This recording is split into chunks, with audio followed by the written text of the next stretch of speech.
কষ্ট ঠিক তখনই লাগে যখন কাউকে এত সম্মান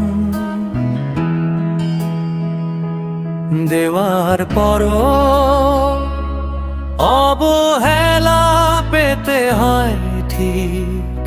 তখন বুঝি সম্মান সবাইকে দিলেই হয় না, কারণ সবাই তার মূল্য দিতে জানে না।